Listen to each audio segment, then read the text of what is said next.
इतिहास में कुछ तारीखें होती हैं जो सिर्फ कैलेंडर पर नहीं बल्कि एक पूरे देश की आत्मा पर छप जाती हैं। 16 दिसंबर 2012 एक ऐसी ही तारीख थी। ये उस एक रात की कहानी है जिसके बाद भारत वैसा नहीं रहा जैसा वो पहले था।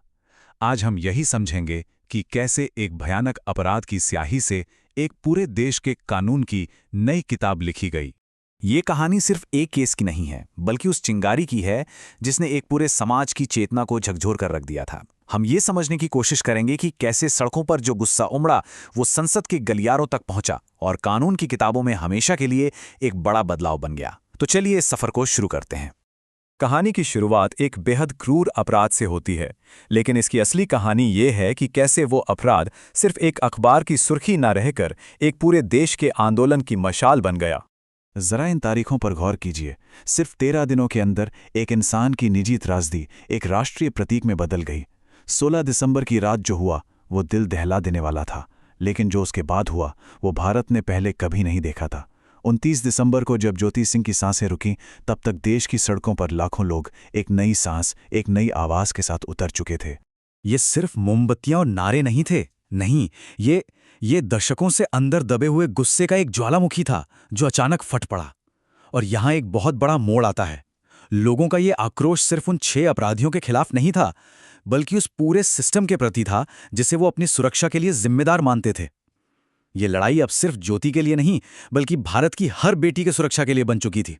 जब पूरा देश आपको देख रहा हो तो सिस्टम को भी अपनी सबसे अच्छी शक्ल दिखानी पड़ती है। जनता के दबाव का असर सीधा हुआ और तेज हुआ, जिसने पुलिस की जांच को एक असाधारण रफ्तार दी। और यहीं पे कहानी का दूसरा मोड़ है। वही पुलिस व्यवस्था जिसे हम अक्सर धीमी और बोझिल मानते हैं, उसने कुछ ही दिनों के अंदर केस को सुलझा दिया। बस की पहचान करना, सभी आरोपियों को पकड़ना और इतने सारे पुख्ता सबूत इकट्ठा करना, ये सब कुछ रिकॉर्ड समय में हुआ। ये इस बात का सबूत था कि जब इरादा हो तो सिस्टम अपनी सीमाओं को भी लांघ सकता है। गिरफ्तारी की रफ्तार जितनी तेज थी, इंसाफ का रास्ता उतना ही लंबा और घुमावदार साबित हुआ। अब जांच की तेजी और न्याय की धीमी रफ्तार के बीच का फर्क साफ दिखने वाला था। लोगों के गुस्से को देखते हुए सरकार ने भी तुरंत एक्शन लिया और एक फास्ट ट्रैक कोर्ट बनाया। ये एक संदेश देने की कोशिश थी कि न्याय जल्दी मिलेगा। और सच में शुरुआती मुकदमा वाकई बहुत तेजी से चला भी, जिससे एक उम्मीद जगी। लेकिन यहीं पर वो उम्मीद एक लंबी परीक्षा में बदल गई। फास्ट ट्रैक कोर्ट के फैसले के बाद भी न्याय की आखिरी मंजिल 8 साल दूर थी। पहले हाई कोर्ट, फिर सुप्रीम कोर्ट और उसके बाद दया याचिकाओं का एक कभी ना खत्म होने वाला सिलसिला। ये इस कड़वी हकीकत को दिखाता है कि हमारे न्याय प्रणाली में जल्दी न्याय का मतलब भी कई साल हो सकता है। इस लंबे लड़ाई के अंत में जब सुप्रीम कोर्ट ने मौत की सजा पर मुहर लगाई तो उन्होंने रेयरेस्ट ऑफ रेयर सिद्धांत का इस्तेमाल किया। आसान भाषा में कोर्ट ने कहा कि ये अपराध इतना ज्यादा बर्बर था कि उसने पूरे समाज की रूह को कंपा दिया है। ये सिर्फ एक कानूनी शब्द नहीं था, बल्कि ये न्यायपालिका का इस बात को मानना था कि ये मामला अपराध की हर सीमा को पार कर गया था। चलिए अब बात करते हैं इस केस के सबसे स्थायी और शायद सबसे बड़े असर की। ये एक ऐसा असर था जो अदालत के आखिरी फैसले से भी बहुत बड़ा था।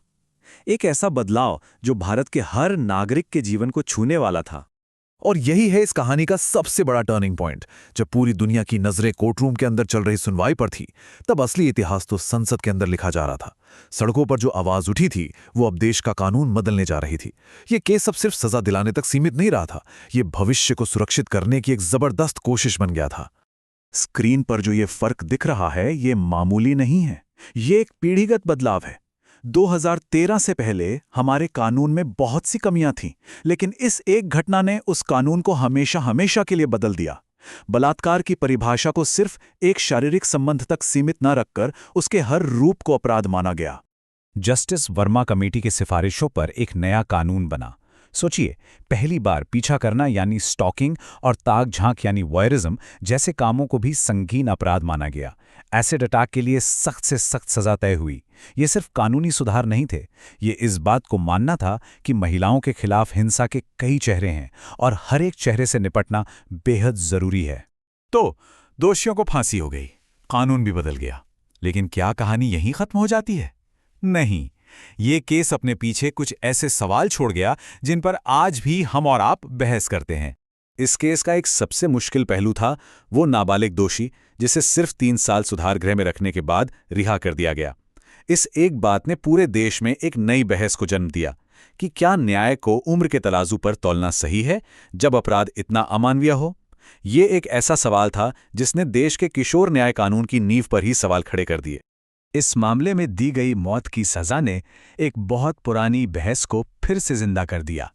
क्या फांसी जैसी सख्त सजा से अपराधी डरते हैं, या फिर असली जरूरत एक ऐसे सिस्टम की है जहां अपराधी को ये यकीन हो कि वो पकड़ा जरूर जाएगा, चाहे सजा कोई भी हो। ये सवाल सजा की गंभीरता बनाम सजा की निश्चितता का है। और अब हम अपने आखिरी और शायद सबसे गहरे सवाल पर पहुंचते हैं। निर्भया को न्याय मिला, ये सच है, लेकिन क्या उस एक केस में मिले न्याय ने देश की हर पीड़ित के लिए न्याय की गारंटी को बदल दिया है, या हमने सिर्फ एक असाधारण मामले में एक असाधारण सजा देकर सिस्टम की जो गहरी खामियां हैं उनसे अपनी नजरें फेर ली?